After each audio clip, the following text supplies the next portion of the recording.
After 100 days in the desert, America's challenge to Saddam Hussein heads into a critical turning point. This is the CBS Evening News. Dan Rather reporting tonight with U.S. forces around the Persian Gulf. Good evening. U.S. and Saudi military officials kept a lid of secrecy today on Operation Imminent Thunder in the Persian Gulf. 100 days into the biggest U.S. military buildup since Vietnam, this marks a turning point. The first major military exercise to involve both U.S. and Saudi troops, and the first to take place within the Gulf itself. What is described as a mock assault by air, sea, and land along the Saudi coast, with the thunder meant to be heard less than 100 miles up the coast in Iraqi-occupied Kuwait.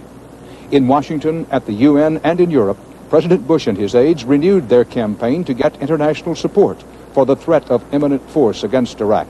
Saddam Hussein countered by closing off the trickle of American hostages who've been coming out of Iraq.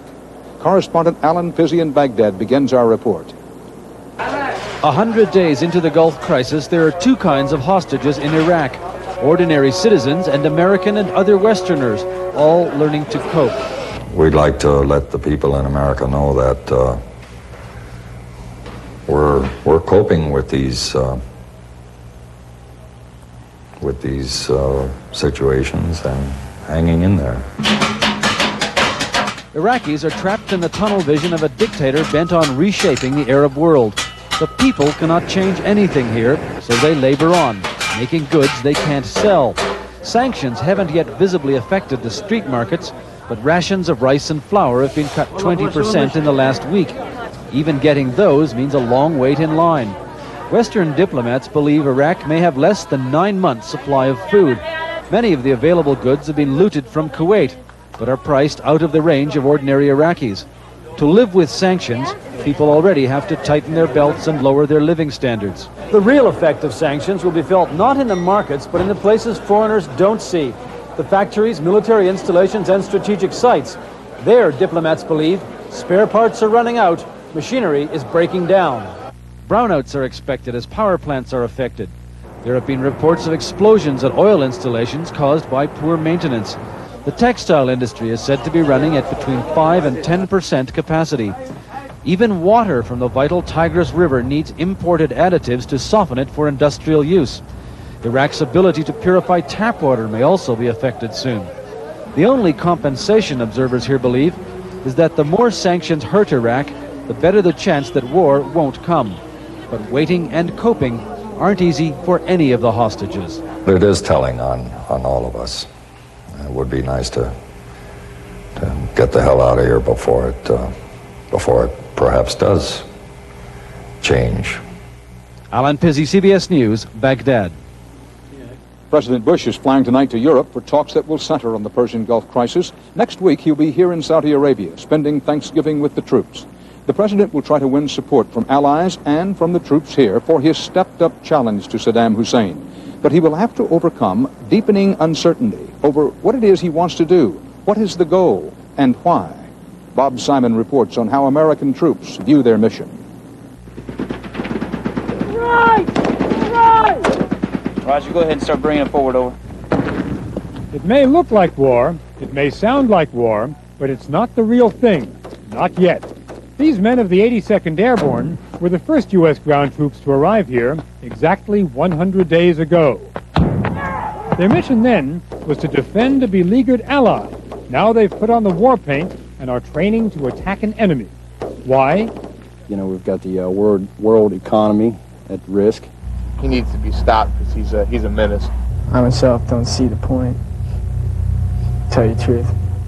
Americans here have as many answers to the question as do Americans back home. Is it purely economic? The free flow of cheap oil? Historically, tribes and nations have gone to war to protect their wells and their lifelines. But Americans tend to wrap economic interests in moral language, fighting aggression, defeating villains, reasons that sometimes sound like a Glenn Miller tune, hopelessly romantic and slightly out of date. Maybe the real question is no longer why are we here, because we're here already and many more are coming. Maybe the real question now is exactly how do we want this to end? Once you get Saddam out of Kuwait, which the administration is committed to doing, Why not knock out his military machine as well? Why give him the possibility to come back next year with chemical and nuclear weapons? Why not wreck Iraq? Many of our Middle Eastern allies are afraid that's precisely what Washington has in mind. The destruction of Iraq, its infrastructure, its people, and so forth, is not what we would like to see. The destruction of Saddam Hussein and Saddamism is what we are looking after. But no one knows what comes after. There is no vision of post-war Iraq, no regime waiting in the wings. And besides, Saudis and their friends will tell you, a weak Iraq is a recipe for Iranian and Israeli aggression. Military victories do not often mean happy endings in this part of the world. Americans like neatly resolved storylines. Middle Easterners understand nothing is ever resolved. So don't bother riding off into the sunset. This movie is not over. But for the Americans who won't be back till it is over here, long-range geopolitical questions are not front and center. You know, America's got to stand up for what they believe. I feel I owe it to my country, owe it to the world. These are not just voices from the sands. These are the men who will do the fighting and the dying, who will go where they are ordered to go, whether or not anyone has figured out what happens after the shooting stops. Bob Simon, CBS News, Saudi Arabia. The Senate Armed Services Committee, chaired by Democrat Sam Nunn of Georgia, announced this afternoon it will hold hearings right after the Thanksgiving holiday on the U.S. role in the Persian Gulf. First witnesses are to be Defense Secretary Cheney and the Chairman of the Military Joint Chiefs of Staff, General Colin Powell. I'll be back later from here in the Persian Gulf, but now Connie Chung in New York has some of the day's other news. Thank you, Dan. Good evening. The power struggle between Soviet President Gorbachev and Russian Federation President Boris Yeltsin moved into the national legislature today. At issue, the crumbling Soviet economy and what to do about it. From Moscow, Jonathan Sanders reports on the Supreme Soviet showdown. Members of the Soviet legislature gathered this morning in a sense of crisis. They had summoned Mikhail Gorbachev to account for the woeful state of the nation. But in a hall packed with leaders from throughout this vast country, Gorbachev blamed everyone but himself. In the next 10 days, we've got to change the government structure, he said, but offered few specifics. The specifics came from arch-rival Boris Yeltsin. We need an anti-crisis committee, said Yeltsin, to take over and rescue the country. But the men in Gorbachev's government must go. Yeah, I'm sure the government is doomed, but it is doomed already for quite some time. Doom was felt in a wider sense this week as the snow fell in Russia. Chronic food shortages in Leningrad led the city council to vote in the first rationing of basic foodstuffs since the Nazi blockade of World War II. In Moscow, food supplies are erratic. No one is starving. This store had meat today, but not much else. Panic buying and hoarding have become the rule of the day. People are not sure tomorrow. That is why they try to buy all things they can. And everywhere, people are blaming the government. The whole government must go, she says, and Gorbachev too. Complaining may be the only luxury left to the Soviet people.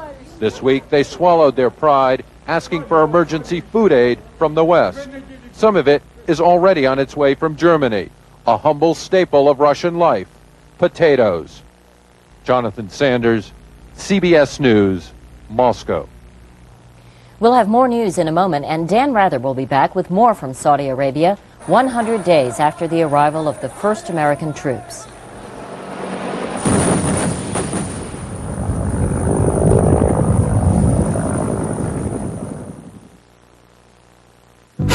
If you're all stuffed up and need to breathe, do you really want to use an ordinary nasal spray?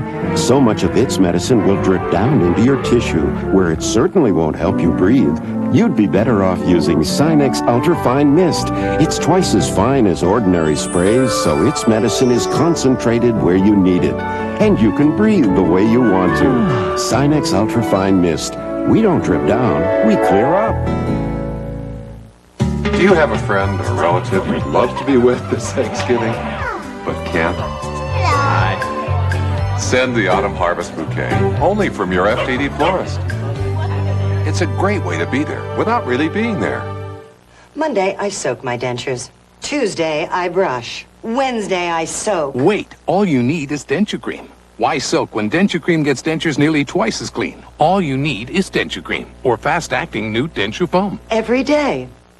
2 arch-rival breakfast cereals. Total. Kellogg's Just Right. Both high-nutrition cereals. So what might make one better than the other? Just Right has vitamin B1. We have vitamin B1. Just Right has vitamin B2. B2. Just Right has iron. Oh, we have iron. Just Right has vitamin E. Oh, plenty B. Just Right has vitamin B6. B6 here. Just Right has almonds.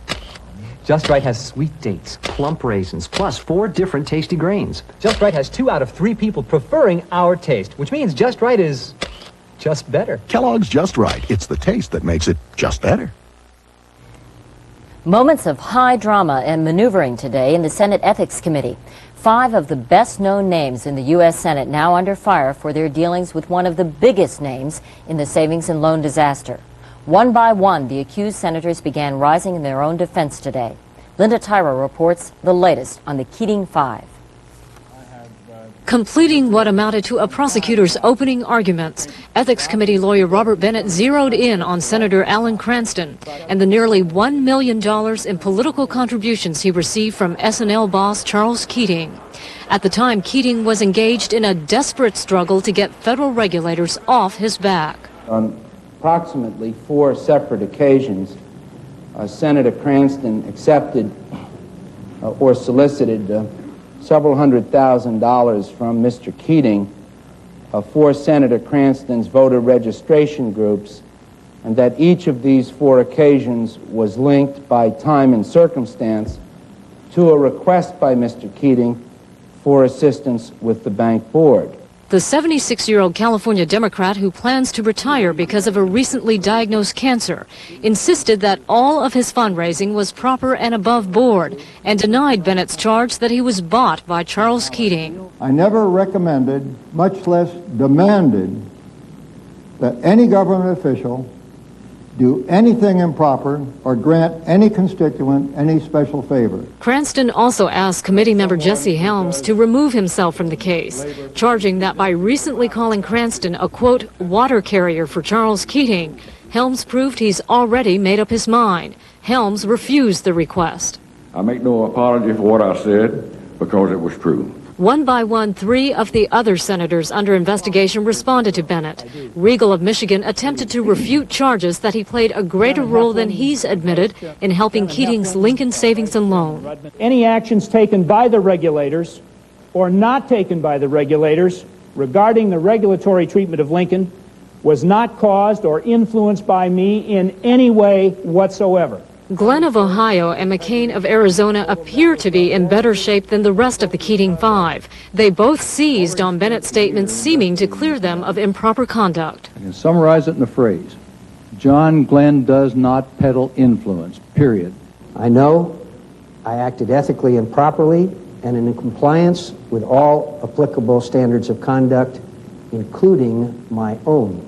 Arizona's Dennis DeConcini won't begin his defense until Monday, and the hearings will last several weeks with no decision on any of the senators until at least mid-December. Linda Tyra, CBS News, Capitol Hill.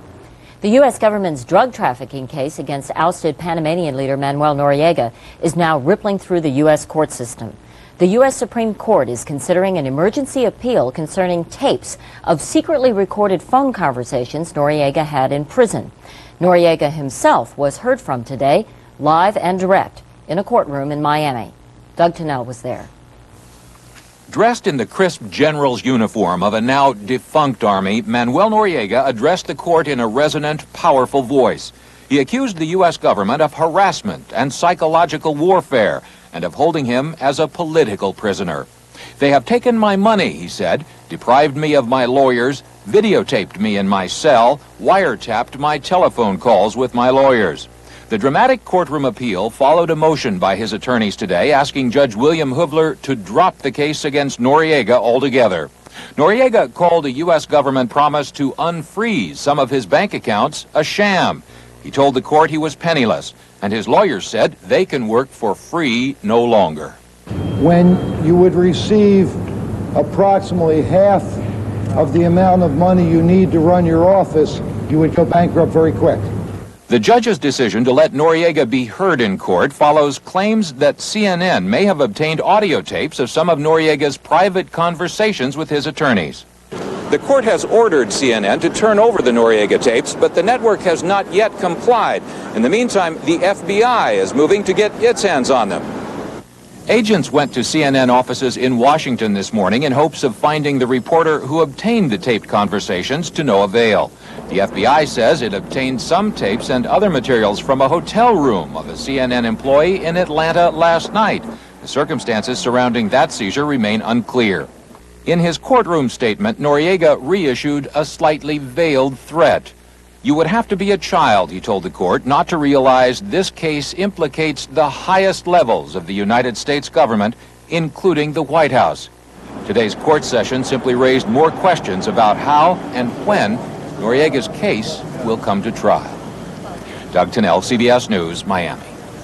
In Winston-Salem, North Carolina, a 57-year-old preacher's wife heard herself sentenced to death today for murdering a former boyfriend by feeding him food laced with arsenic. Blanche Taylor Moore also is charged with assault for poisoning her current husband and with murder for poisoning her first husband. The latest snapshots from Venus are back from the lab today, courtesy of NASA's Magellan radar mapper, now touring the planet. As seen through computer enhancement, Venus has this world-class mountain more than a mile higher than Mount Everest. Researchers say the slopes appear to be coated with something like fool's gold. Other parts of Venus are positively weird. Lava domes 15 miles across, stacked like pancakes, and remnants of a river of lava 500 miles long. Stay with us for more news, including Dan Rather in Saudi Arabia.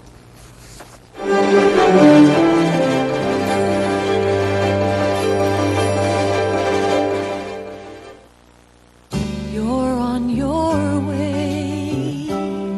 The world is opening its doors. When I was growing up, Mom and Dad taught me that we've only got one planet and we'd better take care of it. Now I'm about to join a company that's committed itself to helping people preserve our wildlife and to finding new ways to protect the Earth. Yes, you can make a difference in what tomorrow brings. Can't wait. 'Cause God lets you do great things. I remember as a girl wondering whether I'd be able to keep going when I was older. Well, I'm older now, and thank goodness I'm still able to do the things that I want to do. Oh, sure, every day isn't perfect. I get my share of aches and pains. That's why I have Bufferin to help relieve pain when I need it. And Bufferin, my brand of aspirin, is different than plain aspirin. It has buffers that make it gentler to your stomach. Bufferin, so you can do the things you want to do. I was afraid to go to the doctor. I didn't want to hear that I might have an ulcer, but I just couldn't ignore my stomach. You can imagine how relieved I was when my doctor said Mylanta. He told me it wasn't an ulcer. It was indigestion. And indigestion like mine needed a strong medicine. Mylanta is strong medicine, strongly recommended. In fact, Mylanta is the antacid doctors recommend most. My doctor said Mylanta. Variety is the spice of life. So visit some new places, see the sights, and meet some new friends. Tonight at 6. President Bush signed several new environmental bills into law today. One puts an indefinite ban on U.S. mining operations in the Antarctic. Another expands U.S. research on global warming. Critics say neither measure goes far enough. When it comes to cleaning up the radioactive waste from U.S. nuclear weapons production, the government's latest solution is not only expensive, it's far from surefire. Bob Fall has been investigating. This massive plant, designed to get rid of the deadly waste left over from America's production of nuclear weapons, could be the government's newest white elephant. Already 1 year behind schedule, it has cost more than $1 billion, and now CBS News has learned there are significant new problems with the chemical treatment of nuclear waste buried in tanks nearby. Problems which promise even more delays and a bigger price tag. Because of the rush of putting the schedule down and trying to meet that schedule, there's a good chance that the $1.35 billion they've spent is going to be wasted. In laboratories like this, scientists develop procedures to safely dispose of radioactive nuclear waste. The newest procedure, the government eventually concluded, is something called vitrification, fusing nuclear waste into glass, containing, then storing it. We're very confident that this technology is the choice of the world for solidifying high-level waste. But the government's procedure is not the procedure that works in France, where the idea was born. The composition of the nuclear waste here is also different. The result at Savannah River, something the government did not anticipate, the creation of explosive gases like benzene. Now the government may have to build a costly incinerator to burn the benzene, but there is no environmental permit and no sign the state of South Carolina will issue one. If they had built a pilot plant for the whole process and tested it out for a couple of years, this problem would have become evident and could have been avoided. On public health, safety, and environment, where the scientific integrity should be the greatest, it has been the least. Here at the Department of Energy, officials insist there is nothing to worry about, that any problems which have cropped up at Savannah River have been taken care of, and that the department is, quote, excited about the project. Later this month, the plant will be officially dedicated. But critics are skeptical about any agency which they say has squandered billions of dollars and created unsafe conditions. Congressman Sinar has asked the General Accounting Office to investigate. If the troubles that we're finding now of being overcost and behind schedule are any example of what this new DOE approach to hazardous waste is going to be, or nuclear waste is going to be, it should concern every taxpayer. Conducting an investigation and building a new benzene incinerator will take time. In this case, time means more than money. What that means is that the danger of tank explosions is going to go on for longer. So once again, the record shows it is easier to build bombs than to clean up. What it also shows, say critics, is that the government cannot trust those who created the nuclear waste to get rid of it. Bob Fall, CBS News, Washington. The Labor Department today said that the Consumer Price Index jumped 0.6% in October. That's slightly lower than the rate for the previous 2 months. But it still put the annual inflation rate at 8.9% for the 3 months since Iraq invaded Kuwait. An analyst said products not related to energy rose at a low rate only because the weak economy is holding down prices. And that's our report from New York. In a moment, Dan Rather will have more with our troops in Saudi Arabia.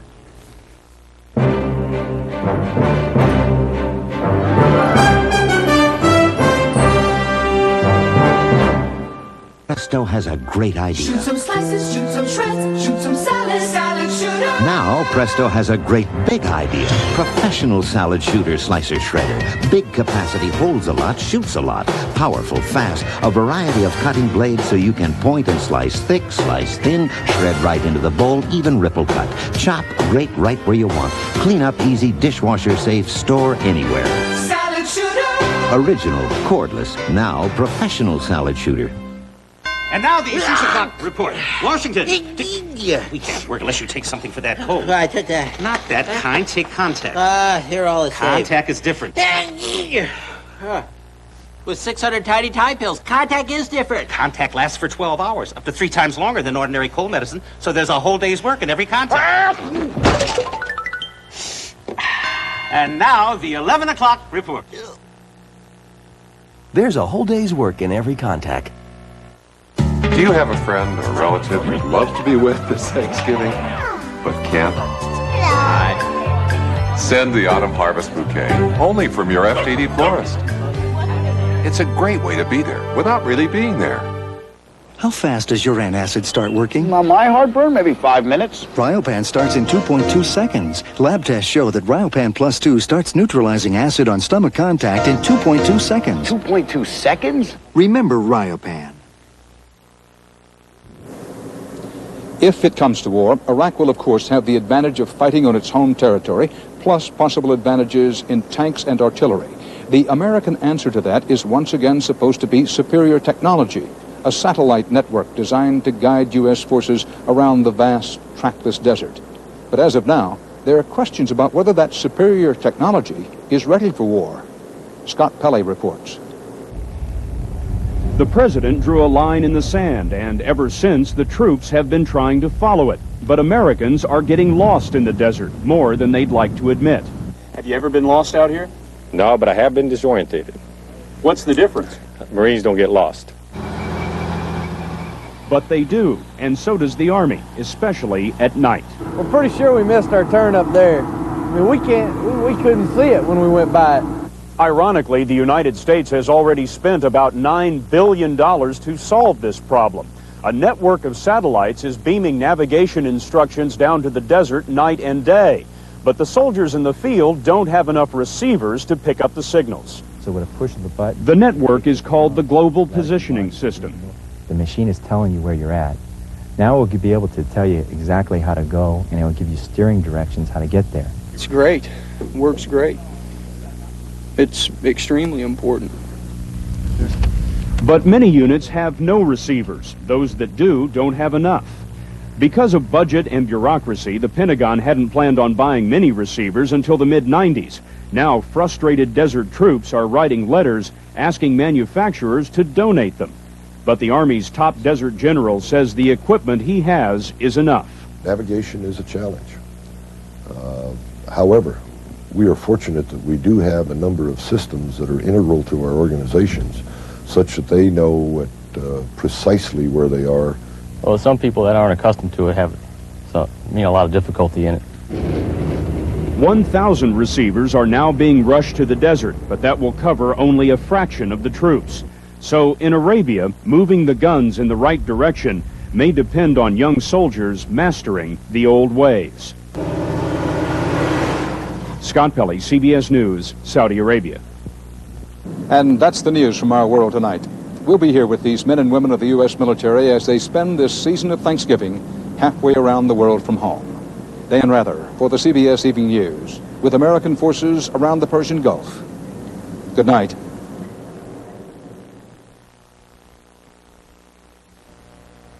This looks like something my mom would eat. It's kind of quiet, conservative. I don't think I can get into this. I mean, it's just a bunch of flakes. It doesn't taste the way it looks. I like the way it crunches. Maybe it's good because it's simple. Wait, don't tell me. I'm just like my mother. Kellogg's Corn Flakes. Corn Flakes? Taste them again for the first time. Now, Norelco has taken a razor that was seemingly perfect and made it better by giving you a new level of closeness without giving up any of our legendary comfort. Norelco's patented lift and cut system has been improved to lift each hair and cut it even closer without the blades touching your skin, giving you an even closer shave with the same incredible comfort. The new Norelco, a whole new level of closeness and comfort. Presenting a turning point in the history of screwdriving. The Black & Decker cordless screwdriver. A screwdriver so powerful it can drive 100 screws on a single charge. The Black & Decker cordless screwdriver. A powerful gift idea. You suffer from minor arthritis pain? Boy, I do. I'm Danny Thomas. I just found Arthritis Hot. I rub it in, it warms away the pain fast, and the relief lasts for hours. Arthritis Hot. Sure works for me.